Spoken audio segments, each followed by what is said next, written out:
So it's been a few episodes since we've done any work here in the cyberpunk city, and more specifically down in the Metro for our Metro Mayhem game.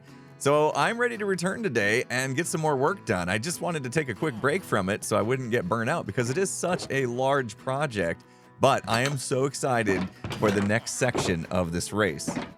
And just in case you don't remember what Metro Mayhem was, or maybe you're new and have never seen it, this is my metro station. You can see we've got a long train right here, and it's actually going to be a game. We still need to put the starting line in right here, but basically what's going to happen is the game will start. You basically race through this guy, and you can decide how you want to get through. Do you want to go through on the train? Do you want to stick to the sidewalk where there's going to be obstacles? Even the train itself has you hitting buttons and can get up on top of the train, and then you got to work your way around stuff. It's a pretty fun game if you hadn't seen it, and we have multiple legs to it. So I'm gonna fly if I can. I got the whole floor sticky under me. I'm gonna fly to the end here, and this is our train station part, and then kind of ends here under construction. We go off to the left. We've got a little maintenance area, and then we've got our tricky doorway that you got to squeeze through at the right time, and then some more of the honey on the ground to kind of slow you down. Then we enter the swimming section, which is super fun. We've got some dolphins somewhere here. I should get there. It is the Dolphins Grace. Now, our players are not going to come through with the Depth Strider boots on, which is a game changer when it comes to having Dolphins Grace and swimming. So we'll come through at a little bit more manageable speed. There is, you know what? I forget where I put all the secrets in here. Oh, right here. Yeah, this is a secret doorway that sometimes will be open as a shortcut through, but we'll go the long way just so you guys can see it. Refresh your memories for some of you. Swim through this little bit right here into this big open water dripstone cave, which is super cool. We've stationed some dangerous trident throwing drowns here and there. And then finally we get to this point. And this is where we left off. So I'm excited because we are going to theme this bit, and it's going to be themed after one of my favorite cartoons ever growing up, Teenage Mutant Ninja Turtles, because I thought this is perfect for a sewer system. We're under the city, and you know, we can just dig this out, make a sewer system, and maybe this is where the Teenage Mutant Ninja Turtles lair is, and we can decorate it in that style, and maybe even do a little bit of armor stand magic to bring it to life. But first things first, I got to finish digging this out. It's been a bit of a hassle because some of you may remember, I'm going to go into free cam mode. There's a little bit of water underneath the city. So luckily I've got some sponges, and we are going to drain this out and then basically open it up so that we can start to build our sewer system in. So, all right, luckily I got all my new fancy tools. Looks like I do actually need to repair this one already, but we can go ahead and get this dug out. And I do have a beacon somewhere should kick in. Yeah, there we go. And then once we get this dug out, we're going to need to design what the sewer is going to actually look like. Digging has been completed. Now we just need to Scar. Whoops. Now we just need to design this entrance here. And typical Scar. All right, we got to design this, and I got a good idea for this. I think I want this to have like that sewer pipe we were talking about, but have it be elevated up here, and then water kind of coming out of it. So this is where the water like comes down into this reservoir, I guess. I need to open this up just a little bit more, and then I need to start designing what the actual sewer pipe is going to look like. And I brought some tuff with me. I'm really hoping tuff will work, but I'm going to go ahead and just do this one. I'm not going to go design it in creative and then bring it over. I think I'm just going to wing it here and hope for the best. Keep working on it, guys. Someday you might be able to hit me from there. Anyway, I've got a design I think I'm happy with, and well, hopefully I'm happy with it because I kind of rolled with it and went pretty far. So I know it looks pretty plain. This is just the start of things. It's kind of like phase one, you know, I'm just creating the canvas, if you will, and then we're going to come back and we're going to detail it, add a whole bunch of pipes and other little bits and bobs in here, you know, water spilling and obstacles, of course, because right now this wouldn't be fun for a race. You just run along here and hop along. It'd be pretty easy. But I think this is a good start, and I'm going to have to figure out how to make the turn down there next, but I wanted to show you kind of this entrance here. So this is kind of cool. We've got like the pipe there and the sewage, I guess, spilling out into here. So the idea is, hello, that's a lot of tridents. The idea is as we swim in here, you got to kind of know that exists so you can swim straight up. If you don't, it might take you a second, right? It might cost you, oh, okay, I got to go that way, and then you might be out of swim mode. And so there is a chance to lose a little bit of time as you turn that corner. But of course, second time around, you're going to know it's there, and you're going to probably just crush it. Okay, maybe not. I knew it was there, and I still had a little rough time there. But anyway, let me show you what we got next here. So down here, I want to kind of tee off a little bit, or I guess, I mean, it's going to be like a fake tee off. Like, I want to have a pipe here, and then I also want this pipe here to kind of turn us in this direction. So I think this one, I got my storage room right here.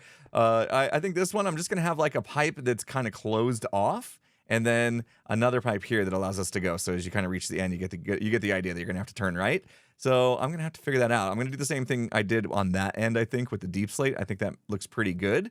And I do like this. This is how we added the light in, and it gives us that kind of like water running along the bottom feel. You can see these are waterlogged. What are these things called? Waxed weathered copper grates. That is a long name, but yeah, they are waterlogged as well.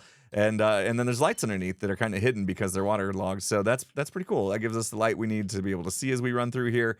And like I said, I think this is gonna look pretty good once we get some more pipes and decorations in here. But let's get this end done now and see how that turns out. All right, we got a little something going on here. It kind of works. I mean, yeah, these two pipes kind of touch. It's pretty tricky. It's pretty tricky to figure out how to do this in the corners here when we want kind of like pipes sticking out. But I may continue tweaking that, but for now, I'll move on. And I continued this down this way before our next turn. So hopefully I can figure it out before I start working on that. But I want to start focusing on this bit right here, because this is where I want a little peek inside of the turtles' lair, the Teenage Mutant Ninja Turtles, their lair. I want all 4 of them on display in here with hopefully some armor stands and stuff. I think I'm going to have to send Cleo a little request for help on that one, because it might be above my pay grade, you know what I mean? But I do want to build out this room at least. That can definitely do that part. And you know, I have this scene in mind that reminds me of watching when I was a kid, where they were all kind of like on the couch watching TV with a couple boxes of pizza in front of them, just snacking away basically. And you got kind of like Splinter back in the corner, you know, kind of upset, like these guys need to get to work, you know, on their they need to get back to trading type of thing. So I think I have enough space to pull that off. And also we need to do the doorway. I want to do this a little differently. I don't want just another pipe on the doorway here. We're going to do that a little bit differently, and maybe some bricks. I think I'm going to go with some bricks. I hope I have the materials for this. So, all right, let's see if we can get this done.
All right, so we've got a good start in here. It still obviously needs some decoration.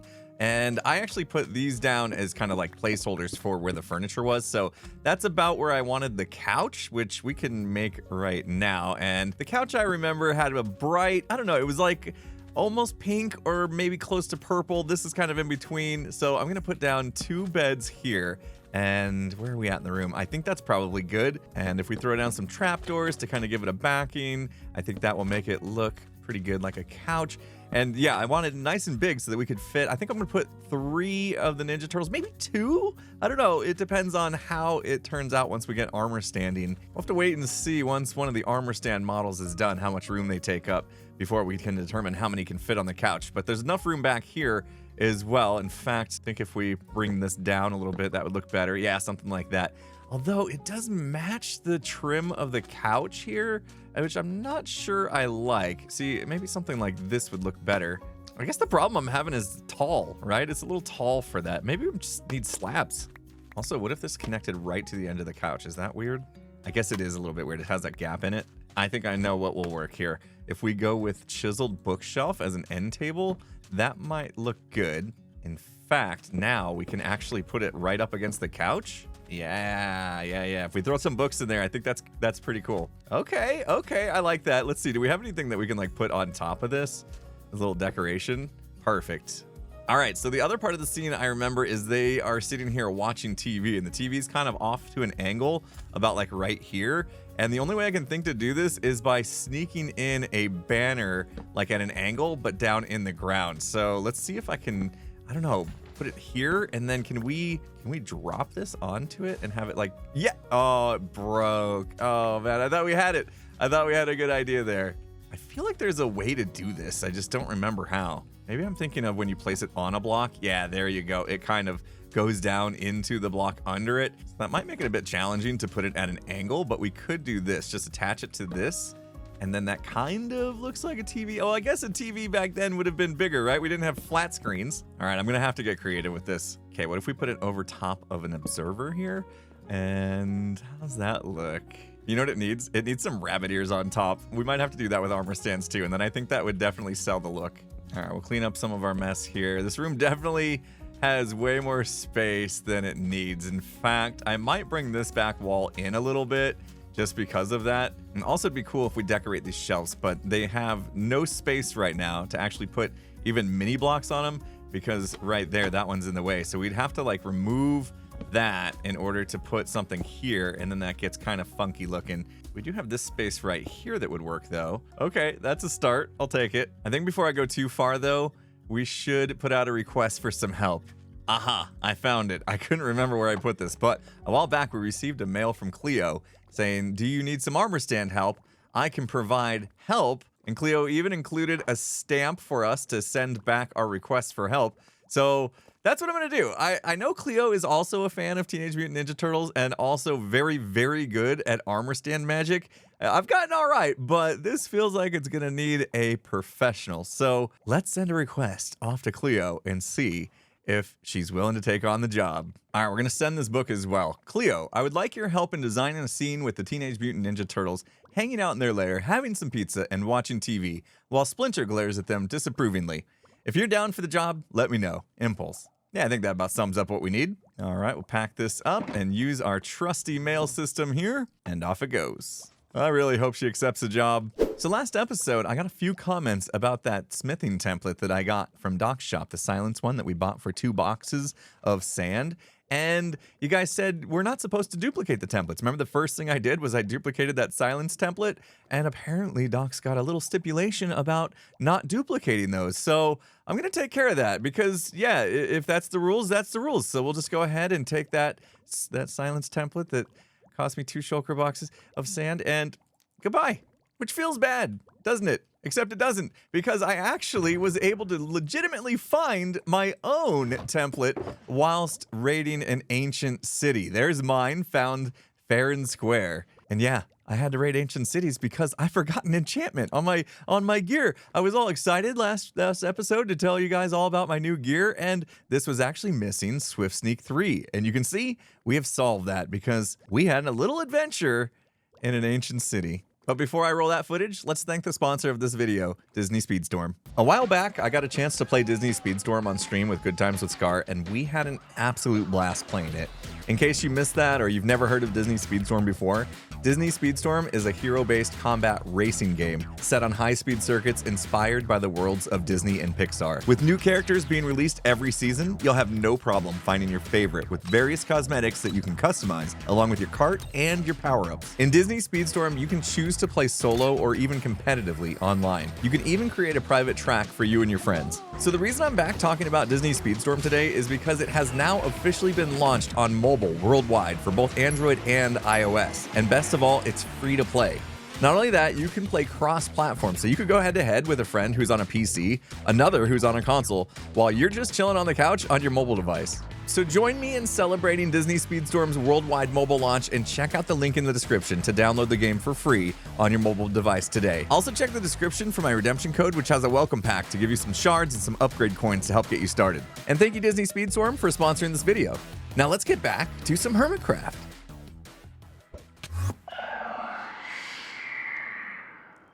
Okay, okay, that's fine. It's just one. Okay, let's see. Oh. Okay, didn't go off. So I'm safe. Let's keep looking. So far, so good. Are we safe? We're gonna find out. Ah! Not safe. Not safe. Smooth.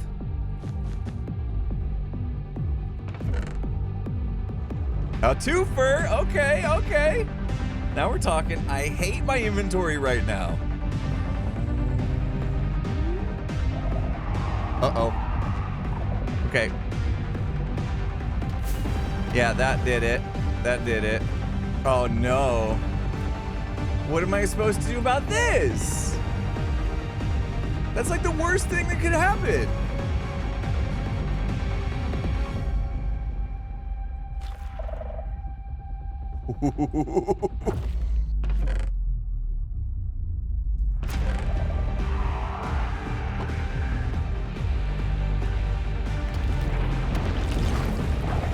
That's a big bag of nope. Big bag of nope. There's two of them. That one's really angry. Come on. I'm just looking. I'm just looking around. Okay? Just having a look-see.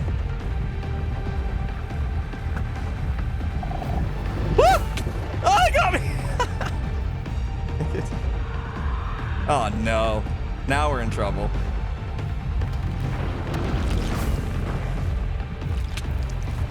Can't see. I can't see.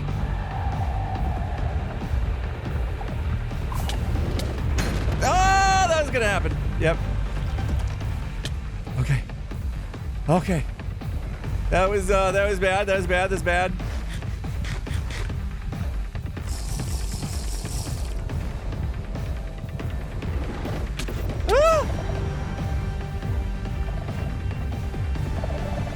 Okay, this has escalated a little bit.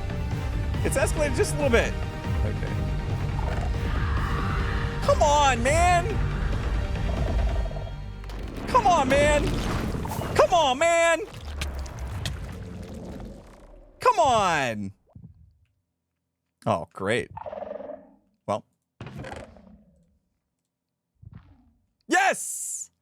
Yes! Let's go! Okay. We did it. Okay. We got what we came for. I'm getting out of here. We're done. So I got to set up this next part for you because you won't believe it. I decided to just go ahead and put all my stuff in my ender chest and have a warden send me back to my spawn point, if you know what I mean. And I made the joke that on our way, wouldn't it be funny if I opened a chest and happened to find something good, and then I would have to turn around and make my way back without dying to save it. And sure enough, what do you got? No!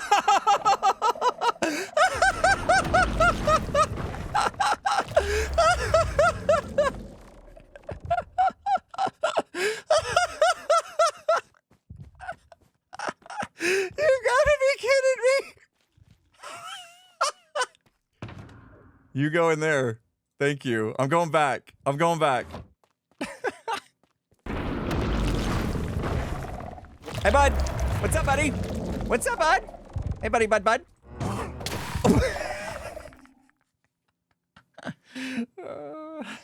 And we made it back successfully. Well, almost. Popped one totem in the process, but that's fine. And as you saw before, we've got our Swift Sneak 3, and I took the extra books and I gave them out. I gave some to Tango, I gave some to Gem, and some to Skiz, as well as all the music discs. I sent those to Skiz as well because he's got the permit for records, and I thought he could use them. So yeah, gifted my buddy. And also, look at this. Like you saw in the clip, hopefully we got our Silence Armor trim and this Ward one as well. And 35 diamond ore. It seems in those ancient cities, the diamond ore is just kind of everywhere. So I grabbed them when I could, which got me thinking, you know what? That actually might be a really good way to get diamonds. It's just too bad ancient cities aren't very safe. Or maybe they can be. So there is a way to suppress warden spawning in ancient cities. just by deactivating shriekers. Ilmango did a great tutorial on this a while back, and I've actually done it in the past and it worked great. I just need to hope that it's still working in the current version of Minecraft, so we'll find out. So the way that works is there's a global cooldown for shriekers, which are being activated per player, which means you can only set off a shrieker once every 10 seconds. So what we can do is we can spawn-proof the area around a shrieker and then just set it off every 10 seconds on purpose. It'll try to spawn a warden, it'll fail, and by doing that, it deactivates every other shrieker in the ancient city because everyone is on cooldown. Also, something cool we can do is if we put a chunk loader in, we can basically keep that contraption loaded so that no matter where we go on the server, any ancient city is going to have its shriekers deactivated, which means we're free to explore in total peace since hostile mobs can't spawn in ancient cities, and now neither will wardens. It's pretty cool. All right, I've explored most of this ancient city. I think I got every single chest and almost every single diamond ore that I could find, and we are up to 41 from this ancient city alone. And I was just thinking, if I could get Silk Touch, I don't even need Silk Touch, but I kind of want to save this stuff. This stuff is easy to mine, and it gives you XP, which is nice. And we could expose even more diamonds if we go around doing this. So this has mending on it, which means it's not going to break. I could literally just run around. But yeah, if I had Silk Touch, that means we'd actually be picking up these skulk blocks as well. I was just thinking maybe we would expose even more diamonds if we did that. Not sure it's worth my time or not, but I was thinking I might move on to another ancient city to see if we can find even more diamonds. Oh, not to mention the other loot that we get, like, you know, Swift Sneak, which is nice to have, and another Silence Armor Trim. All right, we found another ancient city, and here we go. It looks to me like, yes, it indeed is still working because this shrieker is not being set off. Nice. Okay, chunk loading is working. Oh, and maybe we're not exactly in the ancient city just yet. I thought we were, but there's hostile mobs around, so... Uh-oh. Is there not an actual city here? Let's see. Looks like this goes a little further. Aha! Here we go. All right, I'm going to roam around here, collect as much as I can, and I'm going to store it in a different set of shulker boxes so we can see how much loot we can get out of one entire ancient city.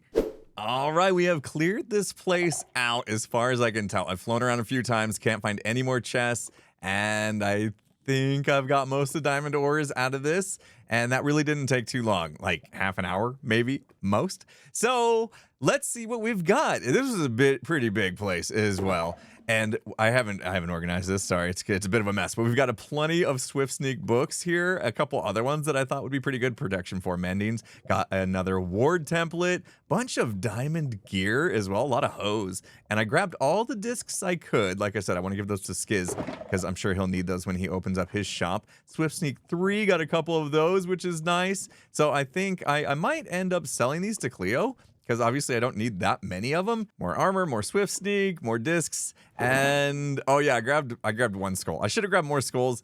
I probably might come back and grab these skulls. They're kind of cool decorations. And look at all these enchanted apples.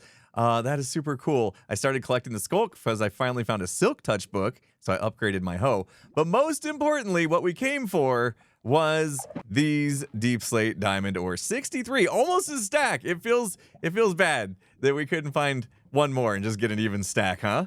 I mean, do I fly around one more time looking?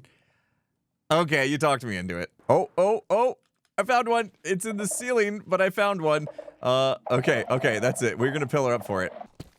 There we go. And did I grab it? Yes, right into my inventory, and it was just one. Okay, that's actually more satisfying somehow. All right, time to go home. There is our portal to the nether, and there is our chunk loader.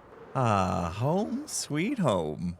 All right, so before we go, you know we got to fortune these and see how much we got. So that one we got the 64, and the one before it we got 41. So we've got 105 deep slate ore. I got my fortune 3 pickaxe.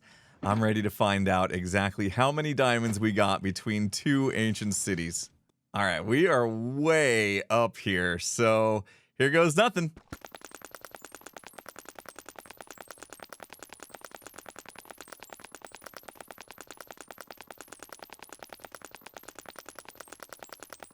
Oh my goodness. If my math is right, that is 245 diamonds. That's a pretty good haul.